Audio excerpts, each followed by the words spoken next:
चलिए इस क्वेश्चन को सॉल्व करते हैं। Cp minus Cv is equal R को फाइंड करना है।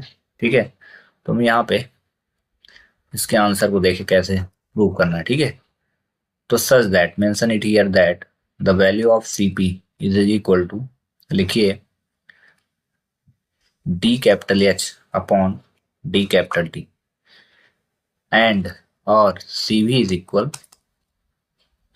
D U capital U upon D capital T. ये ठीक है, और यहाँ पे एक इक्वेशन लेना है such that H is equal, ये फार्मूले हैं, H is equal you plus P V होता है। ठीक है, और इसको इक्वेशन हम मान लेते हैं फर्स्ट, इसको मान लिया सेकंड और इसको हमने मान लिया थर्ड। अब यहाँ आदर्श गैस समीकरण लगाएंगे। ठीक है, चूंकि लिखेंगे आदर्श गैस समीकरण से, क्योंकि आदर्श गैस समीकरण से PV is equal N R T होता है। यदि मोलों की संख्या एन हो तब पीवी इज इक्वल हो जाएगा आर और टी। ठीक है, अब यहाँ पीवी के मान को समीकरण 3 में रखिए। आप यहाँ लिखिए समीकरण 3 में पीवी का मान रखने पर, पीवी का मान रखने पर देन इसके बाद ये समीकरण 3 आपको लिख लेना है, H is equal capital you plus PV. ठीक है, अब यहाँ पे लिखिए H is equal capital you plus, यहाँ देखिए जहाँ पीवी रहेगा ना आर टी लिख देना है वहां पे, यहाँ आप लिख दो आर टी, और दोनों पक्षों का अवकलन करने पर, ठीक है, टी के सापेक्ष यहाँ लिखिए दोनों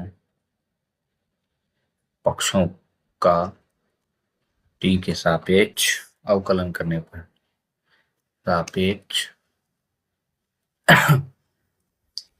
अवकलन करने पर, बस जब अवकलन करेंगे तो डी अपॉन डी टी होगा। ठीक है, और ये एच लिखा है ना, तो इसको प्यार से आप यहाँ लिख लेना ऐसे, यहाँ पे भी डी अपॉन डी और टी और यू लिख देना। ठीक है, प्यार से कैपिटल यू, ऐसे ही डी अपॉन डी टी और यहाँ लिख देना आर और टी। ठीक है, ये अब ये एज इट इज रहेगा ये स्टेप, इसमें कुछ भी आपको चेंजेस नहीं लानी है। तो D capital H upon D T रहेगा इज इक्वल, डी यू में भी कोई चेंज आपको नहीं लाना है, प्लस आर बाहर आ जाएगा। ठीक है, ध्यान रखिएगा आर बाहर आएगा, और टी, डी अपॉन डी और टी, और इस टी को, टी का बस हम अवकलन निकालेंगे। ध्यान रखना डी अपॉन डी एक्स अगर निकालते हैं एक्स का तो 1 आता है अवकलन, ऐसे टी का जो अवकलन होगा वो 1 होगा। तो आप यहाँ पे रखोगे D upon D T H is equal D U upon D T plus R into 1 लिखना। ठीक है, such that D upon D T is equal 1 हो। ठीक है, ये अवकलन होता है। फिर क्या आप यहाँ देख रहे हो ना, सीपी कब लिखोगे, जब delta D H upon D T हो, ये D H upon D T है ना, तो आपको यहाँ पे सीपी लिखना है। और सी भी आप कब रखोगे, जब D U upon D T, तो यहाँ पे रख दो भाई D U upon D T, तो ये सी भी हुआ प्लस आर हुआ। ठीक है, अब आते हैं फॉर्मूले पे। तो यहाँ बोला सी पी माइनस सी भी चाहिए, तो बस करना क्या है, इधर से सी भी को इधर बुला लीजिए, तो सी पी माइनस सी भी इज इक्वल आर, और इस प्रकार ये क्वेश्चन हो जाएगा यहीं पे प्रूव, सिद्ध। ठीक है, इट्स वेरी इंपॉर्टेंट क्वेश्चन। साम स्थिरांक के पी व के सी में संबंध स्थापित करना है। ठीक है, तो सबसे पहले एक रिएक्शन को हम यहाँ पे लिखेंगे। ठीक है ना, जो इस प्रकार से है, जब इसका आप आंसर करें तब, तो देखिए कैसे इसको हम करेंगे। यहाँ लिखें स्मॉल n1 है। ठीक है, n1 कैपिटल ए प्लस ऐसे ही स्मॉल n2 कैपिटल बी, और इसमें रिवर्सिबल रिएक्शन लगाना है, उत्क्रमणीय अभिक्रिया का साइन। ठीक है, M1C और प्लस हो जाएगा M2D। ठीक है, ये रिएक्शन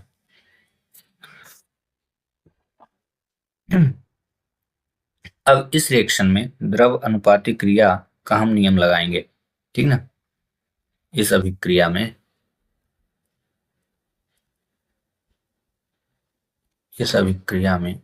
द्रव्य ठीक है, द्रव्य अनुपाती क्रिया का नियम लगाने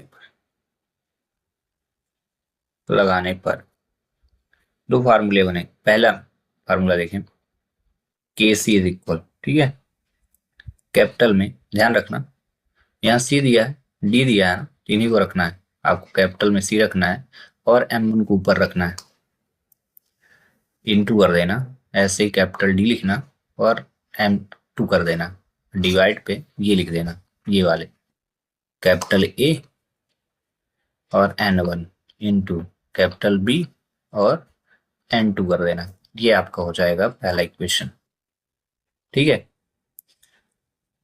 इस साम स्थिरांक की स्थिति में, ठीक है, जब साम स्थिरांक हो, अब मान के चलते हैं मोलर सांद्रता के स्थान पर आंशिक दाब का अगर प्रयोग किया जाए, ठीक है, यदि मोलर सांद्रता, इसको सी को बोलते हैं, ठीक ना, यदि मोलर सांद्रता के स्थान पर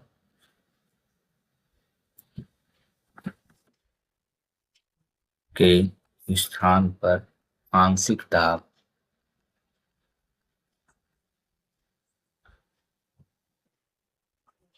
दाब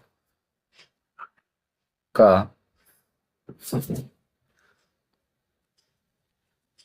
प्रयोग करने पर या किया जाए तब, ठीक है, तो सी की जगह पी आएगा, प्रेशर बोलते हैं दाब को, ठीक है। इसके बाद तो ये जो फार्मूला है केशी वाला, इसमें थोड़ा सा हम चेंज करेंगे, ब्रैकेट को हलाएं इस फार्मूले को, जो केशी का फार्मूला है, इसको थोड़ा सा हम चेंज करेंगे, जो ब्रैकेट है ना, इसको हटा के हम पी का यूज करेंगे यहाँ पे, ठीक है, पी, और सी है तो सी लिखा रहने देंगे, जस्ट इसके ऊपर हम M1 लिख देंगे, ऐसे ही सभी जगह करेंगे, ठीक है। डी तो डी ही रहने देना, M2 कर देना, ऐसे अपॉन में ले लेना, P A N1 into P A, अब बी आ जाएगा ना, बी ये N2 ये, ठीक है, बस इतना करेंगे और इसको हम इक्वेशन सेकंड बना लेंगे, ठीक है। अब हम आदर्श गैस समीकरण का प्रयोग करेंगे सच दैट करके, आदर्श गैस समीकरण से, ठीक है, जो होता है formula PV is equal NRT, ठीक है, पीवी इज इक्वल एनआरटी, यहाँ एन जो है ना मोलों की संख्या है, और यहाँ सच दैट करना, सच दैट जो सी का मान होता है, कंसंट्रेंसी होती है जो एन अपॉन वी होता है, मतलब जहां एन अपॉन वी होगा वहां सी रखेंगे, तो पीवी इज इक्वल, तो हम पी बस की वैल्यू निकाल लेते हैं यहाँ पे, ओनली पी की है, ठीक है, P is equal N upon V, divide में वी को लिया, आर टी कर दिया, तो पी इज इक्वल हो जाएगा सी आर टी। क्यों सी आर टी? क्योंकि हमने इसकी वैल्यू यहाँ पे रख दी, ठीक है। अब पी के मान को समीकरण 2 में रखने पर, इसी को हम यहाँ पे लिखते हैं, समीकरण 2 में पी यानी प्रेशर का मान रखने पर आप रख दो प्यार से, तो जहां जहां पी होगा वहां सी आर टी लिखना आपको, ठीक है, सी आर टी। चलिए केपी हुआ इज इक्वल लिखेंगे, कैपिटल सी, ध्यान रखना इस पी की जगह रख रहा हूं, कैपिटल सी है, ये सी और एम जो है तो उसको रखे रहना, कैपिटल सी आर टी हो जाएगा, ठीक है, कैपिटल सी और एक छोटा सी, ये जो सी है इसको रखा R T, R T bracket close करके M1, ठीक है, ऐसे सबके साथ, ठीक है, capital C D capital R T, और इसके बाद क्या हो जाएगा M2, ठीक है, और डिवाइड पे प्यार से ऐसे करना, ठीक है, फिर से capital C A R T हो जाएगा, ब्रैकेट क्लोज करके N1 इंटू, फिर से capital C B R T हो जाएगा, ब्रैकेट क्लोज करके N2 रख देंगे, ठीक है। इसके बाद ये जो पावर है ना, पावर को इंटू करके हम बाहर निकालेंगे, तो देखना कैसे, कैपिटल के पी, ये सी है ना, सी और सी दिख रहा ना आपको, इसको और इसको M1 का इंटू यहाँ पे एक बार करेंगे और एक बार आर टी के साथ करेंगे, देखना ठीक है, कैपिटल सी सी, ठीक है, की पावर m1, ठीक है, इंटू कर देंगे आर और टी की पावर m1, ठीक है। एक बार ये हो जाएगा ऐसे, और इंटू कर दी ऐसे यहाँ पे कैपिटल सी डी की पावर m2 इंटू आर और टी की पावर m2, ये एक बार ये हो जाएगा, ठीक है। ये प्यार से आप ब्रैकेट लगा लेना। ऐसे यहाँ पे भी कैपिटल सी ए की पावर n1, एक मिनट इकट्ठा हम ब्रैकेट लगाएं तो ज्यादा अच्छा लगेगा। यहाँ ए n1 इंटू आर और टी की पावर कितनी हो जाएगी n1, ये ब्रैकेट n1 है यहाँ, ऐसे इंटू कैपिटल सी बी की power n2 into R T की पावर n2 ब्रैकेट।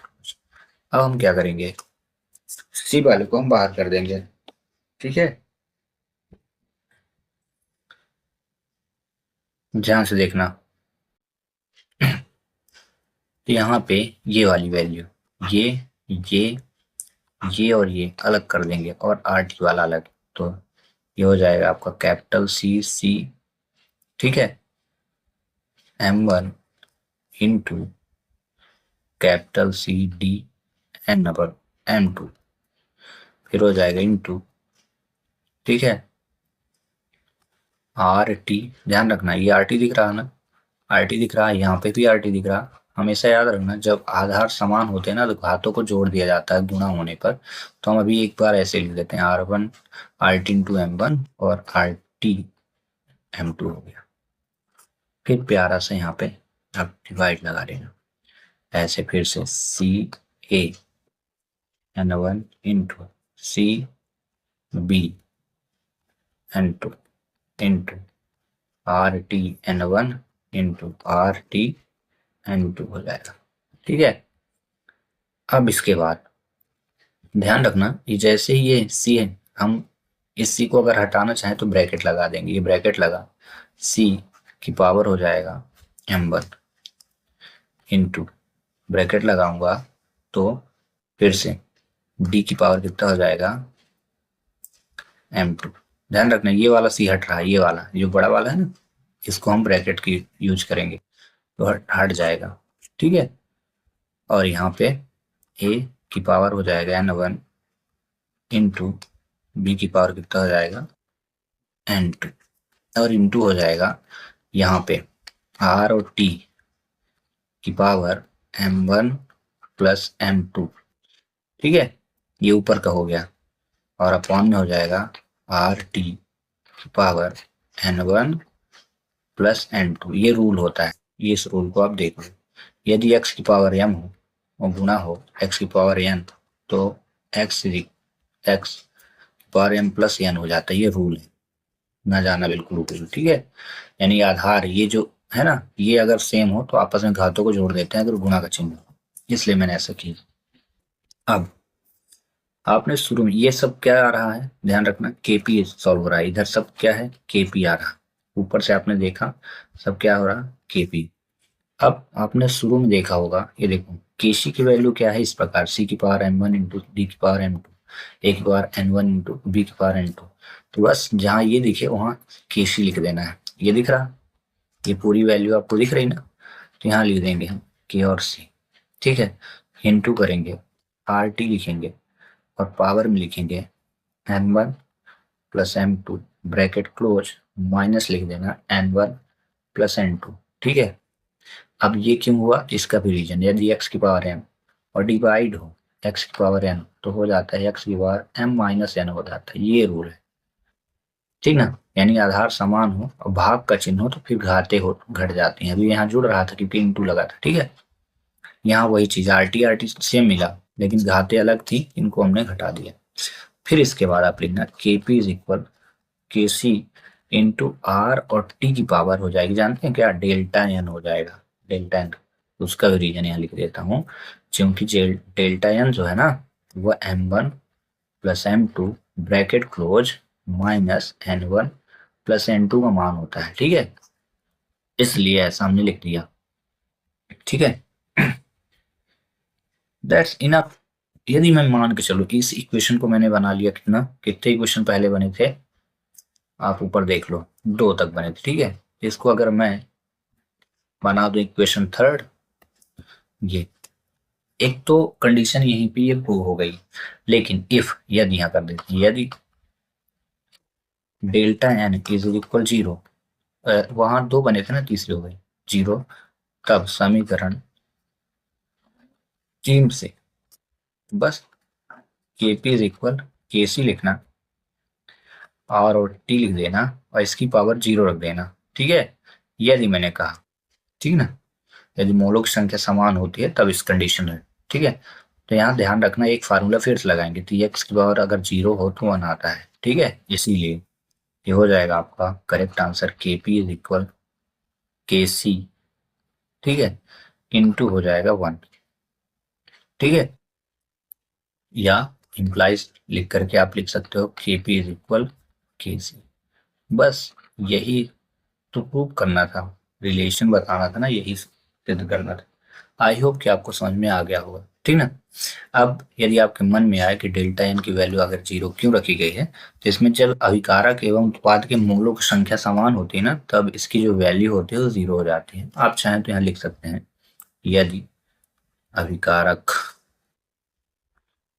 अभिकारक मतलब इधर की वैल्यू जो होती है, देखो जैसे ये रिएक्शन है ना, ये तो इधर अभिकारक रहते, इधर उत्पाद रहते हैं, यदि इनकी दोनों की संख्या क्या हो, इक्वल हो, तब की कंडीशन में डेल्टा एन का जो मान होता है 0 रखते हैं। तो आप चाहें तो लिख सकते हैं कि यदि अभिकारक तथा उत्पाद उत्पाद के मोलों की संख्या समान हो, मोलों की संख्या समान हो तो delta N is equal 0, otherwise जैसे मैंने लिख दिया कि यदि डेल्टा एन इज इक्वल 0 तब ये, और इस प्रकार ये क्वेश्चन हुआ सॉल्व। इलेक्ट्रॉन स्नेही या इलेक्ट्रॉन रागी अभिकर्मक तथा इलेक्ट्रॉन स्नेही अभिकर्मक में कोई 4 अंतर लिखने हैं, ठीक है। चलिए इसके आंसर को देखते हैं। तो एक तरफ आप लिख लें इलेक्ट्रॉन स्नेही, इलेक्ट्रॉन स्नेही अभिकर्मक, अभिकर्मक, और इधर लिख लें नाभिक स्नेही अभिकर्मक, नाभिक स्नेही अभिकर्मक, ठीक है। तो इसका पहला आंसर देखेंगे, देन इसका ही पहला आंसर, ठीक ना। ये इलेक्ट्रॉन युग्म ग्रहण करने वाले अभिकर्मक हैं, ठीक है, इसमें लिख लीजिएगा, ये इलेक्ट्रॉन युग्म ग्रहण करने वाले अभिकर्मक। जस्ट अपोजिट इसमें हो जाएगा, ये इलेक्ट्रॉन युग्म, युग्म मतलब जोड़े, दान करने वाले अभिकर्मक होते हैं, करने वाले अभिकर्मक, ये पहला हुआ। वही इनके दोनों दूसरे देखें, इन्हें लुईस अम्ल कहा जाता है, ठीक है, इन्हें लुईस अम्ल कहते हैं, और इसमें लिख दीजिएगा इन्हें लुईस क्षार कहते हैं।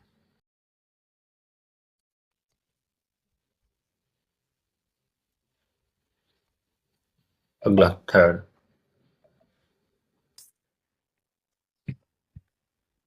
ये धनावेशित या उदासीन होते हैं, ये धनावेशित या उदासीन होते हैं,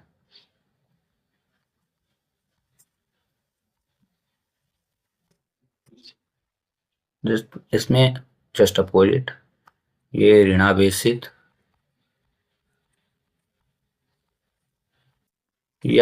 या उदासीन होता है।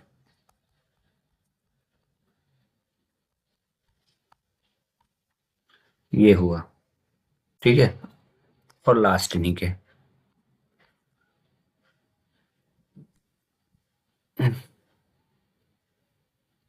ये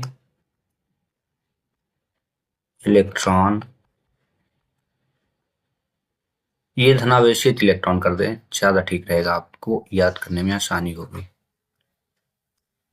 ये धनावेशित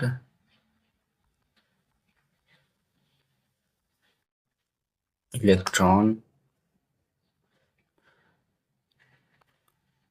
केंद्र पर आक्रमण करते हैं, केंद्र पर आक्रमण करते हैं, और इसमें ये नाभिक की ओर आकर्षित होते हैं।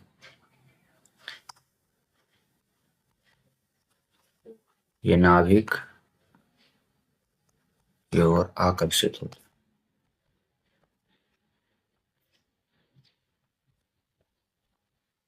ठीक है। आप चाहें तो एक एक एग्जाम्पल भी लिख सकते हैं, ठीक है। ये पॉजिटिव होते हैं तो H प्लस रहेगा, NO2 प्लस, ऑक्सीडेशन नंबर इसकी रहेगी, ठीक है। CH3 प्लस ऑक्सीडेशन, मतलब ये दान कर रहे हैं। देखिए, इसे याद रखिएगा, जब ऑक्सीडेशन नंबर आपको यहाँ प्लस दिखे तो इसका मतलब है कि इलेक्ट्रॉन का दान कर रहे हैं, ठीक ना। और ग्रहण करने के वाले के ऊपर हमेशा साइन माइनस का रहेगा, OH, CN minus, NH3 minus, ठीक ना, आदि। और ज्यादा लिखना है तो और लिख सकते हैं, Cl माइनस भी लिख सकते हैं, ठीक ना। इसमें भी आप चाहें अगर और लिखना तो बन जाएगा, ठीक ना, लिख लीजिएगा, ठीक है। आज ही कर देते हैं, ठीक है। एक दो आप याद करके लिख लीजिएगा। इस प्रकार इस क्वेश्चन का करेक्ट आंसर यही है। चलिए मिलते हैं नेक्स्ट वीडियो में। क्वेश्चन नंबर फर्स्ट, ये रहा आपका क्वेश्चन नंबर सेकंड, ये है थर्ड क्वेश्चन। एक ये परिरक्षण प्रभाव क्या है, question number 4। Question number 5, question number 6, question number 7, question number 8, question number 9, ये 10 नंबर, ये आपका 11, ये 12, यानी 12वां क्वेश्चन। क्वेश्चन नंबर 13,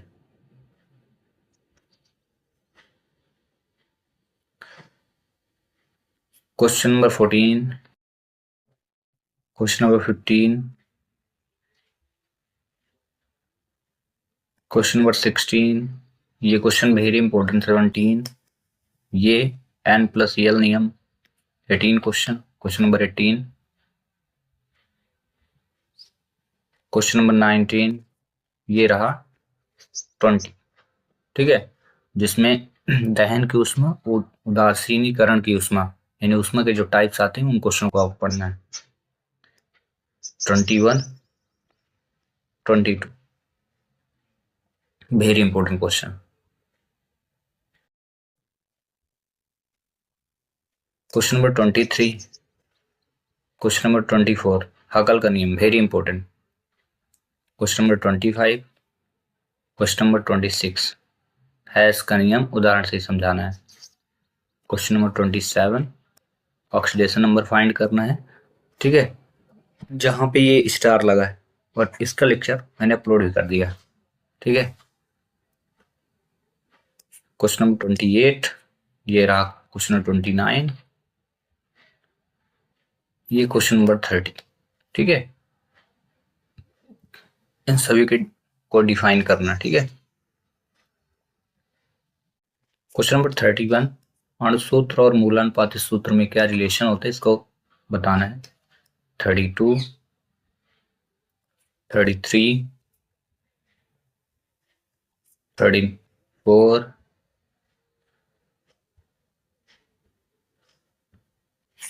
35, 36,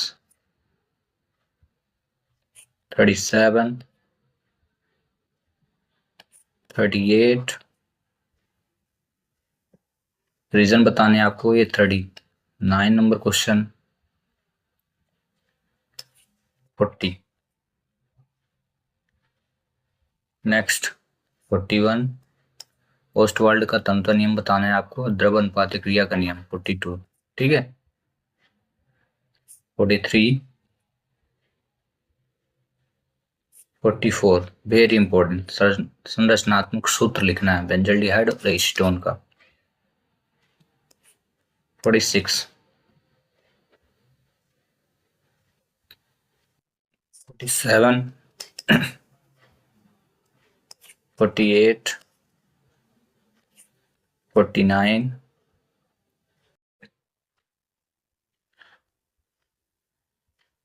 ये हुआ क्वेश्चन नंबर 50।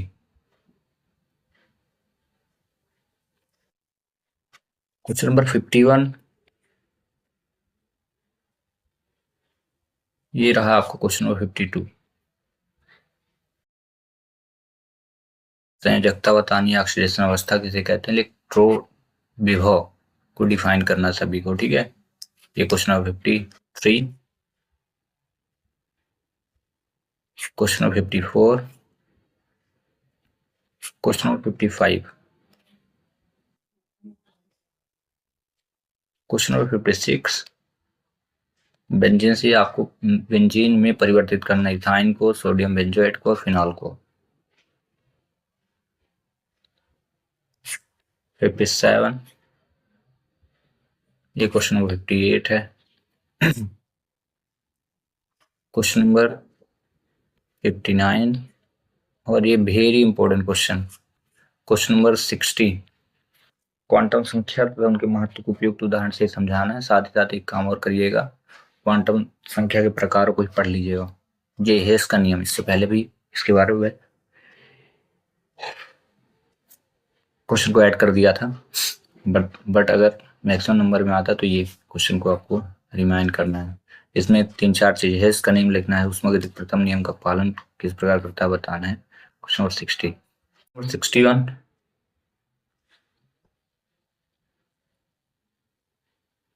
क्वेश्चन नंबर 62, ये आ चुका है, बार बार क्वेश्चन रिपीट हुआ। मूल अनुपात सूत्र, अणुसूत्र की डिफाइन करना, परमाणु क्रमांक और परमाणु द्रव्यमान को डिफाइन करना। 3, क्वेश्चन नंबर 64, अभाव का नियम रिपीट हो चुका है। क्वेश्चन नंबर 65, ये क्वेश्चन नंबर 66,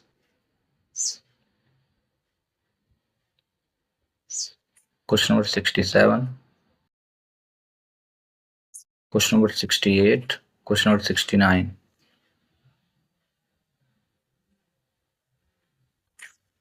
ये हुआ आपका 70 नंबर क्वेश्चन।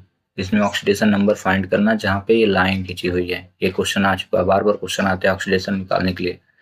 क्वेश्चन नंबर 71, और इसमें क्या है, इसको कंप्लीट करना है। 72, बुर्ज अभिक्रिया। 73, 74, ये question number 75, 76,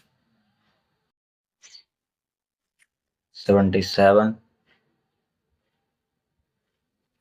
question number 78, question number 79।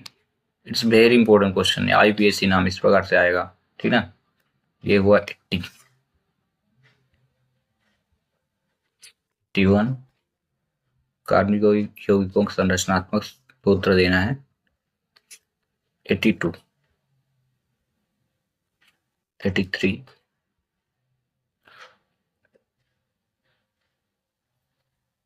Hydrogen परमाणु के लिए बोर मॉडल के प्रमुख अभिग्रहितों को लिखना है 83 पे, ठीक है।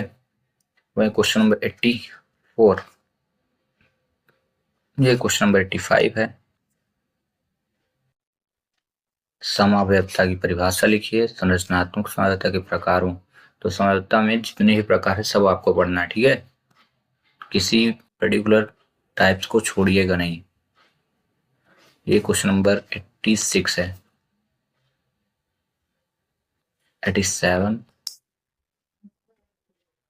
क्वेश्चन नंबर 88, ये है क्वेश्चन नंबर 89, क्वेश्चन नंबर 90, इसमें मोलर मास को फाइंड करना है, वह इसमें गुणांकों को लिखना है, पूर्व लग्न जो है 91,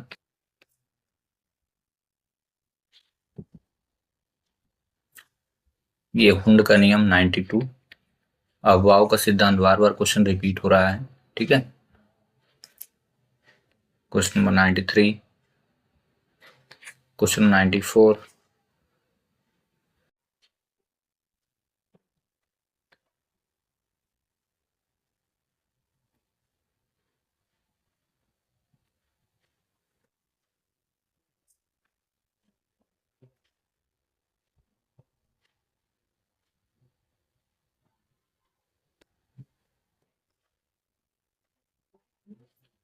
ये क्वेश्चन नंबर 94 है, ठीक है।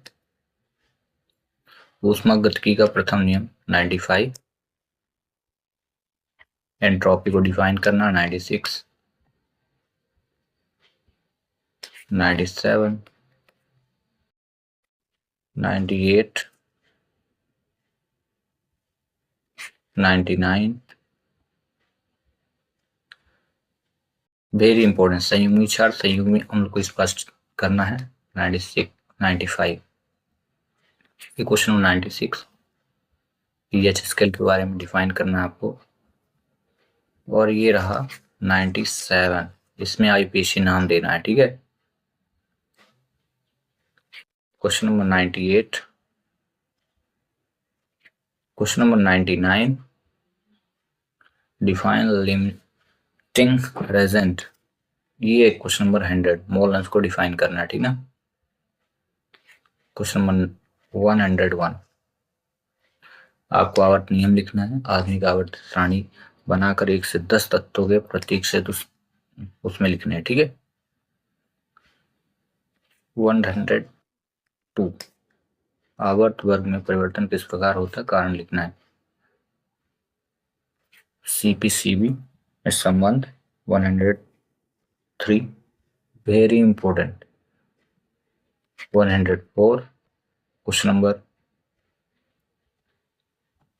ऑक्सीकरण संख्या, क्वेश्चन 1 कंफर्म में आना, इसको आप जरूर पढ़ें, यहाँ पे लिखा है पी की निकालना है, एस की और एमएन, फास्फोरस, सल्फर और मैंगनीज, ठीक है। क्वेश्चन नंबर ये रहा है आपका 106, ठीक है। रेडॉक्स रिएक्शन को प्रूव करना है कि नहीं है, ठीक है। सिग्मा पाई वन में 4 डिफरेंसेस आपको बताने हैं, 107, ये रहा 108, आवंधी आणविक और प्रतिबंधी आणविक में 4 डिफरेंसेस आपको बताने हैं। 109, प्रेरणिक प्रभाव और इलेक्ट्रोमेरिक प्रभाव में 4 अंतर बताने हैं। 110, और ये रहा 111, संकरण को डिफाइन करना है, उसकी शर्तें लिखनी है। वहीं sp, sp2, sp3, sp3d2 की ज्यामिति आकृति बंद कोण बनाना है, ठीक है। 111 कंप्लीट हुआ। अब आते हैं 112 पे, संयोजकता कोष के इलेक्ट्रॉन युग्म प्रतिकर्षण सिद्धांत प्रमुख 4 बिंदु लिखिए। AB, AB2, AB3, AB4 के अणु की ज्यामिति बताना है, ठीक है। ये रहा 113, हकल का नियम, बार बार क्वेश्चन रिपीट हो रहा है, एरोमेटिक प्रदर्शित करने की आवश्यक शर्तें बताना है। केवल रासायनिक समीकरण बताना है 114 पे, जब सोडियम बेंजोएट का कार्बोक्सिलीकरण होता है तब, और जब फिनॉल की जिंक चूर्ण से गर्म किया जाता है तो कौन सी क्रिया होती है, ठीक है। अगला 115, बुर्ज अभिक्रिया को डिफाइन करना है, और यहाँ पे 116 नंबर क्वेश्चन फिर से आपको रिएक्शन बताने हैं क्या होगा, ठीक है। एथिल ब्रोमाइड को अल्कोहली पोटेशियम हाइड्रोक्साइड के साथ गर्म करते हैं तो क्या होगा, और जब एथीन को ब्रोमियम के साथ क्रिया करते हैं तो क्या होगा, ठीक है। इस प्रकार सभी मोस्ट क्वेश्चन हुए कंप्लीट। केवल रासायनिक समीकरण लिखिए। पहला क्वेश्चन है, जब एथिल ब्रोमाइड को एथिल अल्कोहलीय पोटेशियम हाइड्रोक्साइड के साथ गर्म करते हैं तो पहली बात तो ये जान लीजिए, जब गर्म करते हैं तो एथीन या एथिलीन बनता है, जिसका ये फार्मूला होता है CH2 डबल बॉन्ड CH2, ये ठीक है। तो या किसी को एथीन में जब ये बन गया, एथिलीन बन गया और एथीन बनेगा C2H4, एथीन हो जाएगा, ठीक है। तो चलिए इसको हम रिएक्शन में कन्वर्ट करके दिखाते हैं। बोला क्या है, जब एथिल ब्रोमाइड, ठीक ना, एथिल ब्रोमाइड का जो फार्मूला होता है वो ये होता है C2H5Br, इसको बोलते हैं एथिल ब्रोमाइड। और एल्कोहली पोटेशियम, एल्कोहली पोटेशियम क्या होता है, KOH, KOH इसे बोलते हैं, ठीक है। और इनको क्या करना है, आपस में गर्म करना है, ठीक है। तो चलिए रिएक्शन देखिए इसका आंसर। CH2 पहला, C2H5 Br प्लस KOH, यहाँ पे उत्पाद होगा, ठीक ना। ये गर्म करना है इसलिए सिंबल दिखाना है, ठीक है। तो जैसे ही गर्म करेंगे तो C2H4, ठीक है, एथीन, एथीन बन गया, प्लस इसके बाद प्लस और माइनस को हम बाहर करेंगे तो पोटेशियम जो होता है ना, S ब्लॉक का एलिमेंट है, इसका जो ऑक्सीडेशन है प्लस में रहता है, और ब्रोमीन का जो ऑक्सीडेशन होता है माइनस में रहता है, ठीक ठीक है ना। तो ये दोनों बाहर हो जाएंगे, तो ये हो जाएगा KBr, पोटेशियम ब्रोमाइड हो गया। अब प्लस जितना बचेगा बाहर आएगा, देखो C2H4, यहाँ पे हाइड्रोजन कितने थे, 5 थे, देख रहे हो यहाँ हाइड्रोजन 5 थे, तो एक हाइड्रोजन यहाँ बच गया, ठीक है। ब्रोमीन बाहर आ चुका है, अब पोटेशियम बाहर आ चुका है, और यहाँ देखो हाइड्रोजन और ऑक्सीजन दोनों बच गए हैं। तो हम यहाँ पे दिखाते हैं, O और H को ऐड करेंगे, तो जब O और H को ऐड करेंगे तो HH2 बनेगा, यानी 2 हाइड्रोजन ये और O, यानी जल बाहर आ जाएगा। तो ये हो गया एथीन, एथीन बन गया, ठीक है। किसी को आप चाहते तो ऐसे भी लिख सकते थे, CH2 double bond CH2 plus KBr plus H2, ठीक है। जब आप रिएक्शन लिखे तो पूरा का पूरा लिखेंगे, यहाँ से लेकर के, या कि ये वाला पूरा लिख ले या फिर ये वाला लिख ले, ठीक है। तो ये हुआ कंप्लीट। अब दूसरा क्वेश्चन देखिए, बोला है जब एथीन Br2 यानी ब्रोमीन के साथ क्रिया करता है तब क्या बनता है। तो आपको बता दें, जब एथीन ब्रोमीन के साथ क्रिया करता है तो 1,2 डाई ब्रोमो एथेन बनता है, 1,2 die bromo, die bromo ethane बनता है, ठीक है। तो इसका फार्मूला क्या होता है ये भी देख लो आप, ठीक है। CH2 Br CH2 Br, इसको बोलते हैं 1,2 die bromo ethane, die bromo दोनों तरफ ब्रोमीन है यहाँ, ठीक है। एक और दो, पहले कार्बन और दूसरे कार्बन दोनों में ब्रोमीन ऐड है, इसलिए इसको पढ़ेंगे 1,2 डाई ब्रोमो एथेन। तो चलिए इसका आंसर देखते हैं, रिएक्शन बस लिखना है इसमें। तो CH2 बोला है एथीन, तो एथीन में पहले ही बताया कि एथीन का ये फार्मूला होता है, ठीक है।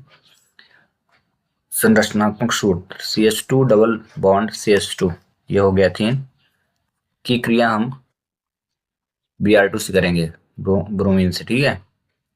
अब रिएक्शन क्या बनेगा, वही CH2Br, देखो यहाँ पे ये CH2 हुआ, यहाँ ब्रोमीन 2 हैं, तो एक CH2 की क्रिया एक ब्रोमीन से और दूसरे CH2 की क्रिया एक ब्रोमीन से करा लेंगे, तो CH2Br, यहाँ पे सिंगल बॉन्ड CH2 और Br, बस कंप्लीट। और इसका नाम दे देंगे 1,2 डाई ब्रोमो एथेन, 1,2 डाई मतलब 2, ब्रोमो एथेन,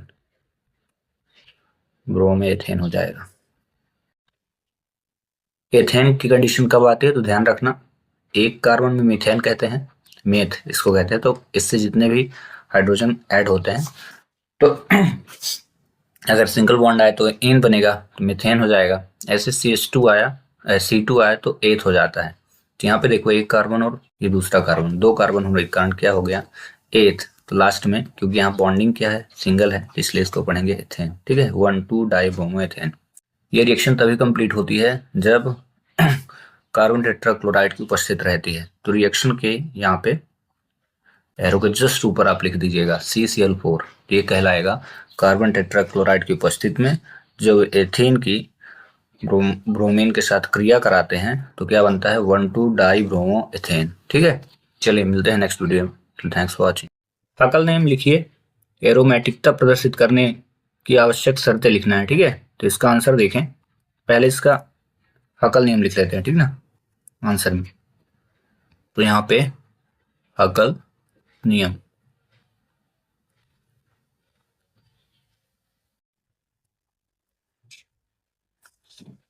हकल नियम के अनुसार या इस नियम के अनुसार, इस नियम के अनुसार, इस नियम के अनुसार समतलीय चक्रीय यौगिक, समतलीय चक्रीय यौगिक एरोमेटिक होते हैं यदि एरोमेटिक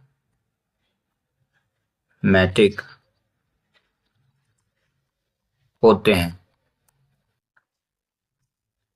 यदि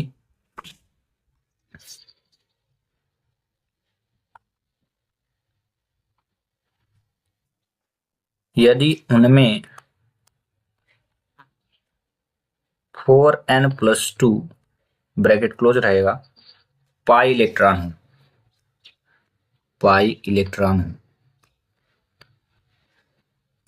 हो, बस इतना सही है। ठीक है, हकल नियम। हाँ, अब इसमें जैसे n दिया है ना, तो n क्या हो सकता है, तो n की वैल्यू, n का मतलब होता है नेचुरल नंबर। ठीक ना, बट यहाँ n की वैल्यू हम होल नंबर को ही कनेक्ट करेंगे। जहां लिख दीजिएगा, जहां n इज इक्वल आप रख सकते हैं, n इज इक्वल 0 1 2 3। ठीक ना, 0 रख सकते हैं, 1 रख सकते हैं, 2 लिख सकते हैं और 3 रख सकते हैं, डैट डैट डैश ऐसे करके। ठीक है, मतलब कोई भी पूर्णांक हो सकता है यहाँ। ठीक ना, इंटीजर लिया गया है n को, ना कि नेचुरल नंबर से कनेक्ट किया गया है। ठीक ना, एक पूर्णांक है। अब इसमें शर्त लिखना है ना, ये क्वेश्चन में प्रदर्शित करने की आवश्यक शर्तें लिखी हैं, तो निम्न शर्तें हैं। ठीक ना, एरोमेटिकता प्रदर्शित करने की निम्नलिखित शर्तें हैं। ठीक है, एरोमेटिकता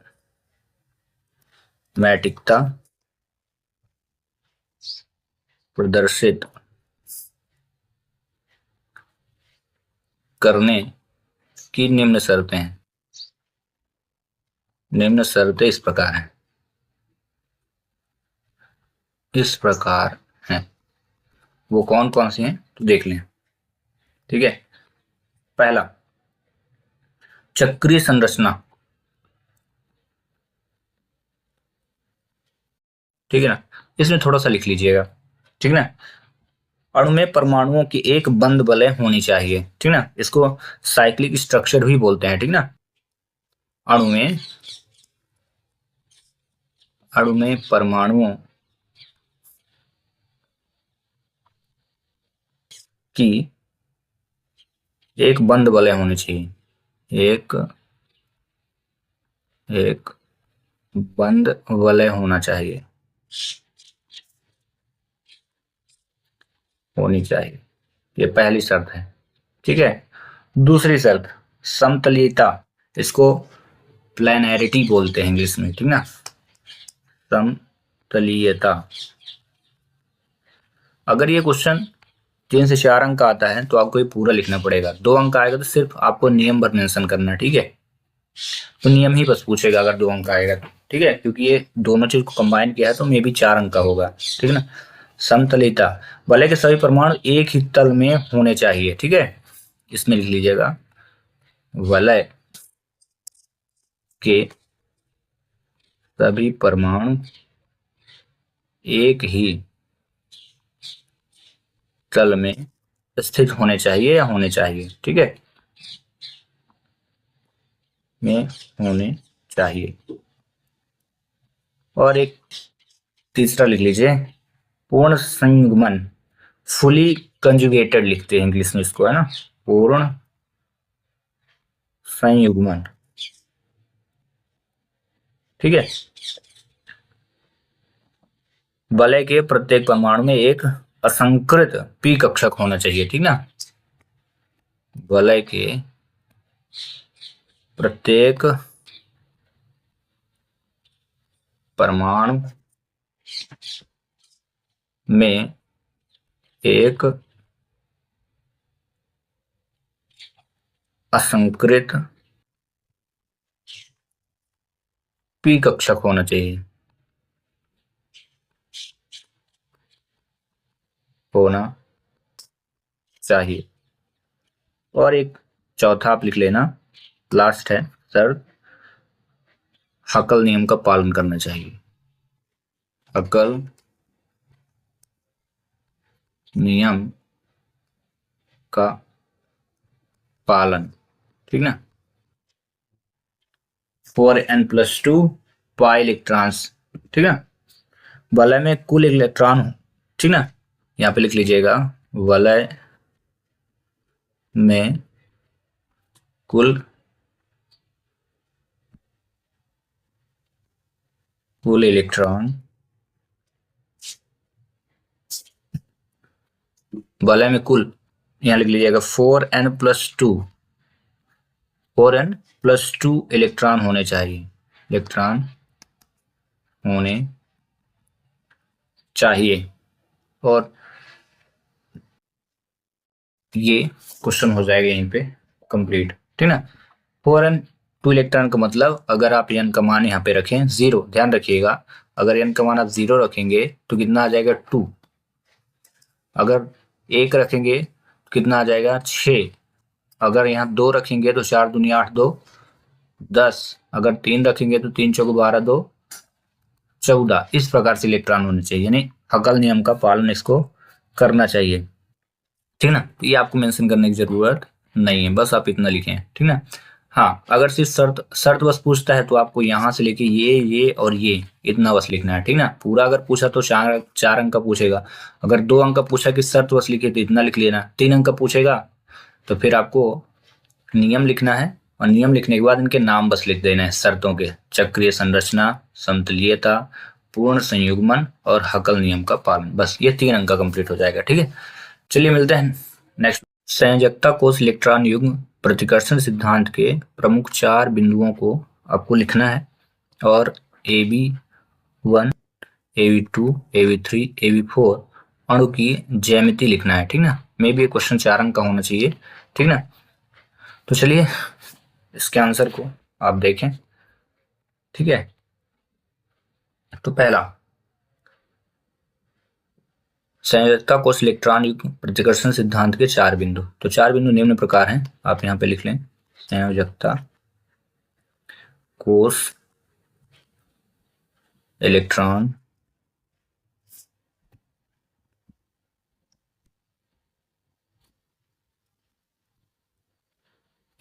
युग्म प्रतिकर्षण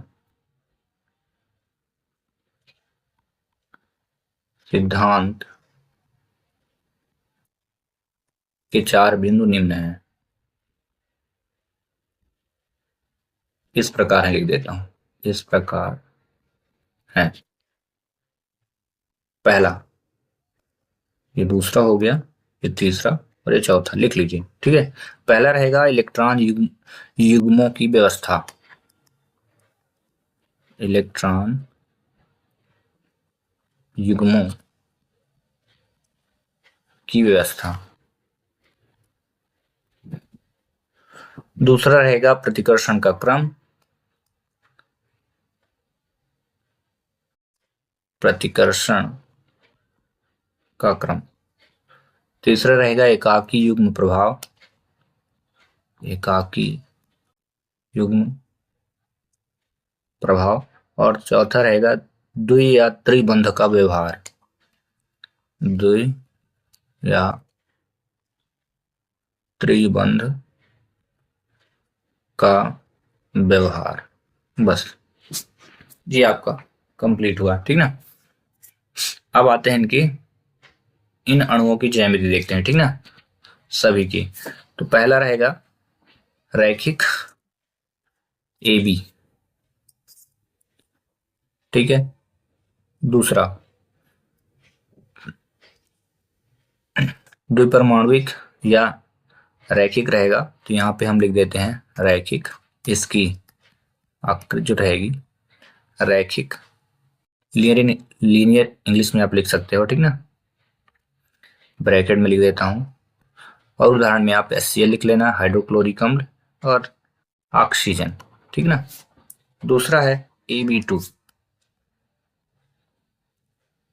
ये भी रैखिक, दोनों को लीनियर रहेगा, इनकी आकृति जो है रैखिक बनेगी, ठीक है। उदाहरण में कार्बन डाइऑक्साइड लिख देना और BeCl2, ये इसका उदाहरण। हाँ, आप चाहें तो इसमें बंध कोण का मान भी ऑब्जेक्टिव क्वेश्चन आ जाता है, इनके आप लिख लें बंध कोण। इसका जो बंध कोण का मान होता है वो 180 डिग्री होता है, ठीक है। इसका AB3, इसकी आकृति होती है समतलीय त्रिकोण में त्रिकोणीय, ठीक है, समतलीय त्रिकोणीय आकृति होती है, त्रिकोणीय। जैसे उदाहरण देखें, उदाहरण में BF3 और इसके बंध कोण का जो मान होता है, बंध कोण याद कर लेना, ऑब्जेक्टिव क्वेश्चन में पूछते हैं, तो बंध कोण का जो मान होता है 120 डिग्री रहता है। और आते हैं लास्ट पे, AB4 की आकृति होती है चतुष्फलकीय होती है, चतुष्फलकीय, ठीक है। उदाहरण CH4 मीथेन, और इसके बंध कोण का मान 109 डिग्री होता है, 109 डिग्री, 109.5 डिग्री, ठीक है, ब्रैकेट क्लोज, ठीक है। तो आप सभी में इस प्रकार से लिख सकते हैं, AB की आकृति यहां पे ऐड कर देना, की आकृति रैखिक होती है, ठीक है। AB2 की आकृति रैखिक होती है, और ऐसे AB3 की आकृति समतलीय त्रिकोणीय, त्रिकोणीय, उदाहरण में आप लिख लें, ठीक है। इस प्रकार ये क्वेश्चन हो कंप्लीट। पहला है संकरण की परिभाषा लिखिए व कोई दो शर्त लिखिए। अगर ये क्वेश्चन आता है तो मे भी 2 अंक आएगा, दो चीजें पूछा है, डेफिनेशन प्लस उसकी कंडीशन, शर्तें, ठीक ना। तो इसमें पहले हम इसकी डेफिनेशन देखते हैं, ठीक ना। संकरण की लिख लें, वह प्रक्रिया जिसमें, यहाँ पे हेडिंग डाल दीजिएगा संकरण, वह प्रक्रिया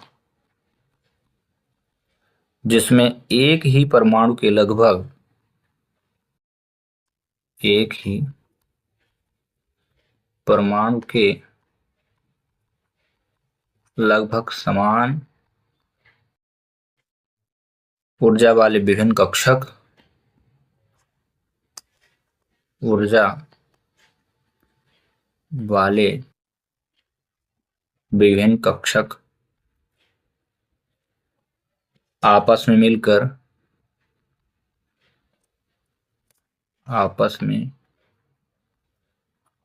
मिलकर समान ऊर्जा और समान आकार के, मिलकर समान ऊर्जा व समान आकार के लिख लेना, नए कक्षकों का समूह बनाते हैं, नए कक्षकों का समूह बनाते हैं, जिसे संकरण कक्षक कहते हैं, संकरण कहते हैं, ठीक है, जिसे संकरण या संकरण कक्षक कहते हैं, या संकरण कक्षक कहते हैं। ये कंप्लीट हुआ। अब इसमें आते हैं शर्त पे, ठीक ना। संकरण के 2 आवश्यक शर्त बोला है, तो हम यहाँ पे लिखते हैं संकरण के दो शर्तें निम्न हैं। ठीक है, पहला लिखेंगे हम समान ऊर्जा। थ्योरी सही है, वह प्रक्रिया जिसमें एक ही परमाणु के समान ऊर्जा वाले लिखे ना, लगभग। ठीक है, तो पहला हम यहाँ पे शर्त लिखेंगे समान ऊर्जा। ठीक है, और दूसरी लिख लेंगे कक्षकों की भागीदारी। कक्षकों की भागीदारी, बस इसमें थोड़ा थोड़ा सा आपको लिख देना है। ठीक है, केवल एक ही परमाणु के वे कक्षक संकरण में भाग ले सकते जिनकी ऊर्जा समान हो, इसमें लिख देना। ठीक ना, केवल एक ही परमाणु के वे कक्षक संकरण में भाग ले सकते हैं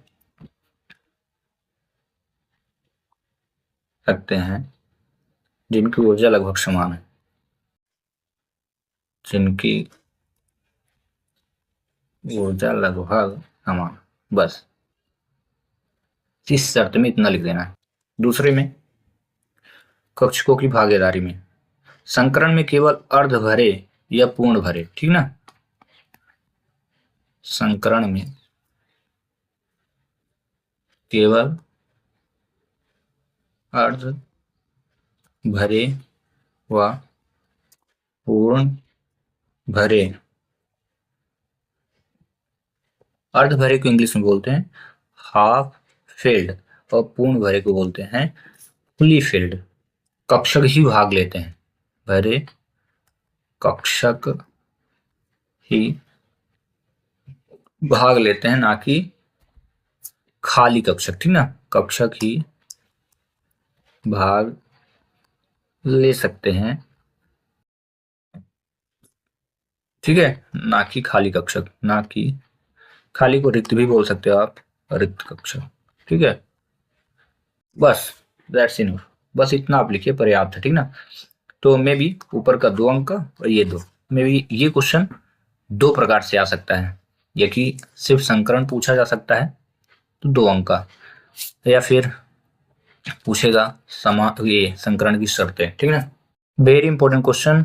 sp sp2 sp3 sp3d2 की आकृत व बंद कोण का मान लिखना है। आप अगर एनसीईआरटी की बुक ओपन करें तो एक टेबल में बना हुआ आपको मिल जाएगा, आप वहां से ही पढ़ सकते हैं।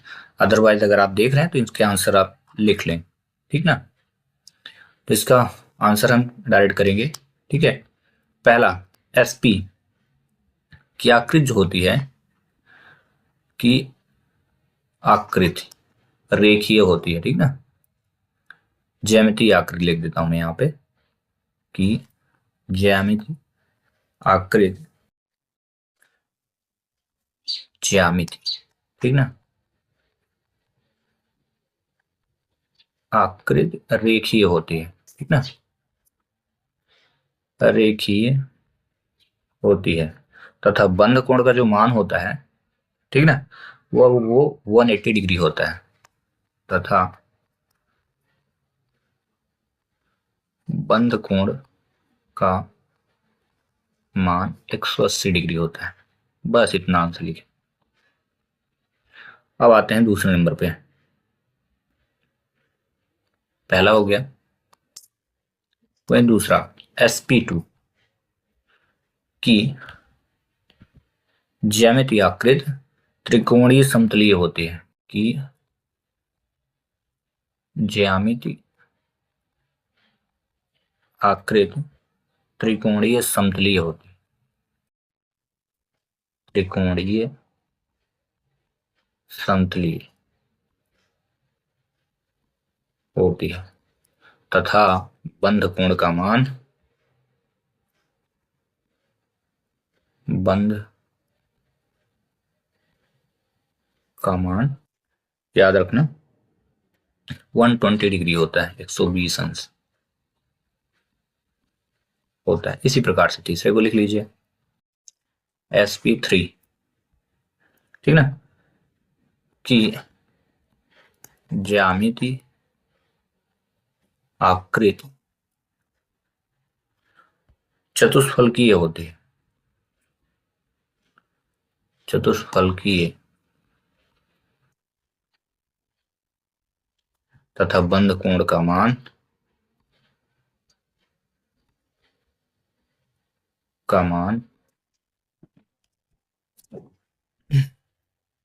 109.5 डिग्री होता है।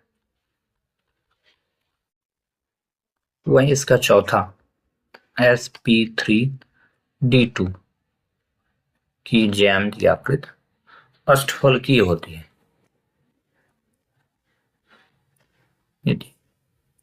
आकृति अष्टफलकीय, ठीक है, अष्टफलकीय होती है तथा बंद कोण का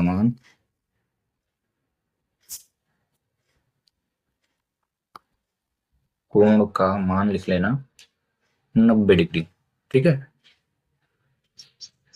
बस दैट्स इनफ, 90 डिग्री होता है। अब मान लीजिए अगर आपको ये याद करने में थोड़ी प्रॉब्लम हो तो यहाँ शॉर्ट फॉर्म में मैं समझा देता हूँ, ठीक है।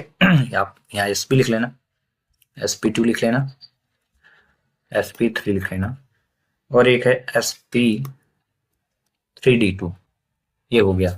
और यहाँ ये संकरण है, इनको सबको संकरण बोलते हैं, ठीक है। ये यहाँ पे ज्यामिति हो जाएगी, ज्यामिति आकृति,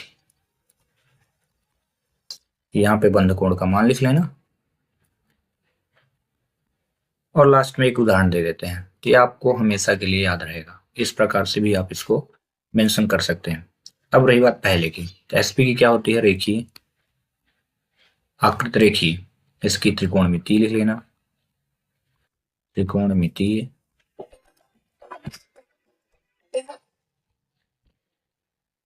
और अगले वाले की लिख लेना चतुष्फलकीय,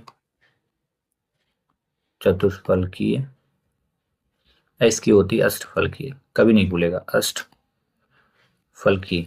रही बात बंद कोण, ये सबसे ज्यादा होता है 180 अंश का, 120 डिग्री का, ये 109.5 डिग्री का होता है, और ये 90 डिग्री का होता है, ठीक है। ये हो गया, कभी भूलेगा ही नहीं आपको, ऐसे रट लोगे तो। रही बात एग्जाम्पल की, तो एक एक एग्जाम्पल भी आप लिख लो। इसके लिख देना CO2 कार्बन डाइऑक्साइड, जिसमें लिख देना BF3 लिख देना, ठीक है ना। sp2 वाले में BCl3 लिख दो, BCl3, और इसमें लिख देना CH4 चतुष्फलकीय है, और यहाँ पे लिख देना SF6, ठीक ना। एक एग्जाम्पल पर जितना आप रट लो, यहाँ से भी आप ऐसे भी कनेक्ट करके याद कर सकते हो, ठीक ना। संकरण sp की ज्यामितीय आकृति इस प्रकार की रेखीय हो जाएगी, बंद कोण का मान 180, और उदाहरण में कार्बन डाइऑक्साइड, ठीक ना। उदाहरण भी अगर पूछा तो इस प्रकार से याद करने से आपके ऑब्जेक्टिव भी क्लियर हो जाएंगे, थ्योरी भी क्लियर हो जाएगी, ठीक ना। अब बाकी आप इस कंडीशन से आप लिखेंगे तो भी अच्छा रहेगा, ठीक ना, इससे नंबर भी अच्छा मिल जाएंगे आपको, ठीक है। तब देखते हैं, प्रेरणिक प्रभाव तथा इलेक्ट्रोमेरिक प्रभाव में कोई 4 अंतर लिखना है, ठीक है। तो आंसर देखें, एक तरफ प्रेरणिक प्रभाव लिख लेना है आपको, प्रेरणिक प्रभाव, और इधर साइड लिख लीजिएगा इलेक्ट्रोमेरिक प्रभाव, ठीक है। अब इसके आंसर लिखते हैं, पहला यह एक स्थायी प्रभाव होता है, इसका पहला आंसर, यह एक स्थायी प्रभाव होता है। उसमें जस्ट अपोजिट लिख दीजिएगा, यह एक अस्थायी प्रभाव होता है, ठीक है, अस्थायी प्रभाव होता है। तो वहीं दूसरा नंबर, ठीक है, दोनों का, यह सिग्मा बंध के इलेक्ट्रॉनों के विस्थापन के कारण होता है। वह सिग्मा बंध के इलेक्ट्रॉनों के विस्थापन के कारण होता है। उसमें जस्ट अपोजिट यह पाई बंध के, ठीक है, इलेक्ट्रॉनों के स्थानांतरण के कारण होता है। यह पाई बंध के इलेक्ट्रॉनों के स्थानांतरण, उसमें विस्थापन रहेगा, इसमें स्थानांतरण होगा, ठीक है, स्थानांतरण के कारण होता है, के कारण होता है, बस। देन अगला दोनों के, तो थर्ड इसमें भी और थर्ड इसमें भी। यह बिना किसी आक्रमणकारी, यह बिना किसी आक्रमणकारी रेजेंट अभिकर्मक की उपस्थिति, आक्रमणकारी अभिकर्मक के, यहां लिख दीजिएगा अभिकर्मक के भी उपस्थित रहता है, उपस्थित रहता है, जबकि इसमें ऐसा नहीं होता, ठीक है। यह केवल आक्रमणकारी अभिकर्मक की उपस्थिति में ही काम करता है, ठीक है, इसमें लिख लीजिए, यह केवल आक्रमणकारी अभिकर्मक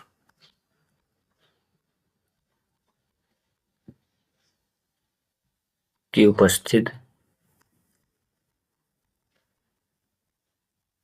में ही काम करता है।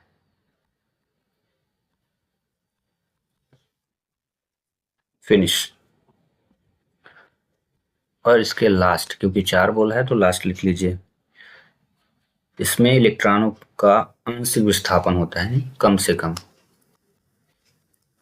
इसमें इलेक्ट्रॉनों का आंशिक विस्थापन होता है।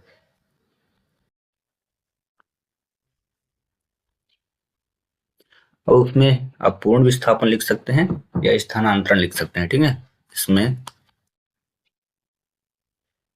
इसमें इलेक्ट्रॉनों का पूर्ण, देखें शुरुआत में मैंने ये इलेक्ट्रॉनों का स्थानांतरण इसमें लिखा था, तो वही चीज इसमें भी कंबाइन कर देंगे तो दोनों चीज सेम याद करनी पड़ेगी आपको। इसमें इलेक्ट्रॉनों का पूर्ण स्थानांतरण होता है,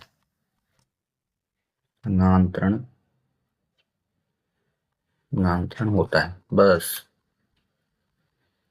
फिनिश, ठीक है। केवल रासायनिक समीकरण लिखिए। पहला क्वेश्चन, जब सोडियम बेंजोएट का विकार्बोक्सिलीकरण होता है तो आपका मेन उद्देश्य रहेगा, ऐसी कंडीशन में C6H6 बनता है, ठीक है, C6H6, इसको बोलते हैं बेंजीन, ठीक है।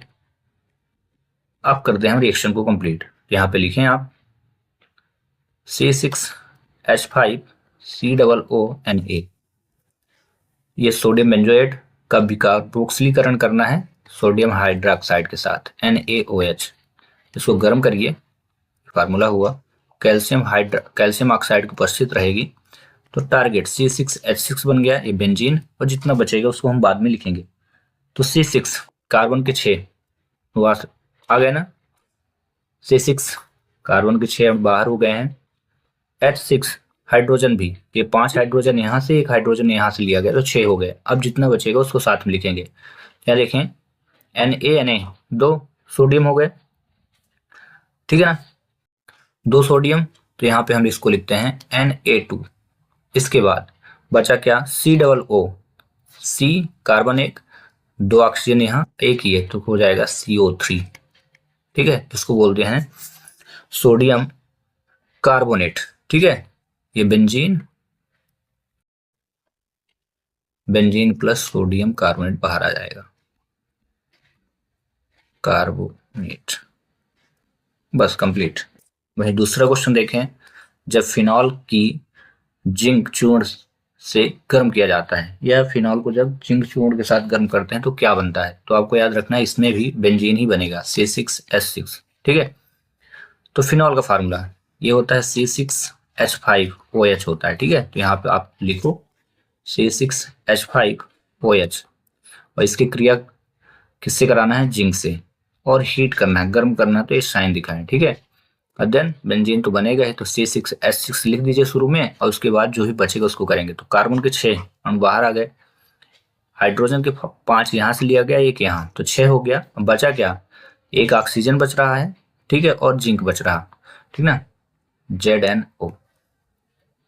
ठीक है, बस कंप्लीटेड। और इस प्रकार से ये अगर 4 अंक का आता है तो 2 अंक इसके आपके मिल जाएंगे और 2 इसके, और हो जाएगा क्वेश्चन सॉल्व।